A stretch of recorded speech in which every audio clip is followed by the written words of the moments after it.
来看，即几档这高雄呢，是因为科技产业来带动发展，平均这厝价呢是起36%。即马有少年人表示讲，这买厝是真食力的代志，所以希望政府会当提供绩效合理的社会主体来互人说。有民间团体是建议讲，会当来参考外国的政策，限制用买厝来查关价。 高雄这几年因为科技产业带动经济发展甲真紧，厝价含厝税嘛对得起。根据民间房产巨联定中心的统计，这5年来高雄青年买第一间厝的计数对815万起到1109万，起幅是36%。有伫咧高雄读册的少年家表示，若是以薪水3、4万来讲，加上通货膨胀，逐项起要买厝是真吃力，嘛希望政府提供绩效合理的社会主体。我们可能要自己自备这个头期款，那我们其实就可以从我们租补助减少可能4、5千块的平常的这个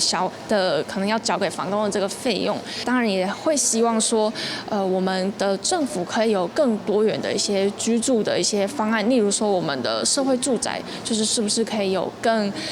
合理的价格，然后还有更多的一些申请的资格。 长期关心居住清气的民间团体表示，经济发展带动厝价起悬是国际拢有的问题。少年家嘛是这房产市场内底的脆弱族群。民团认为，全国除了社会主体的量不够，加才通说6年。连我亲像合议主体，伊嘛建议政府会当参考国外政策，限制买厝来查关价。你这20年来吼，唔是讲你这厝袂当卖，可是你这厝卖吼，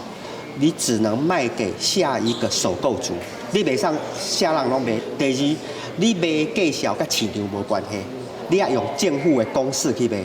就不管你外口的房价已经涨多高。为着要让少年家会当安居乐业，9月有民间团体和立委要招专家学者，也更有少年家做伙来伫咧高雄共同举办青年安居论坛，希望了解少年世代的需求甲困境，通成做未来主体政策的参考。记者卢尚如、郑俊尧台北报道。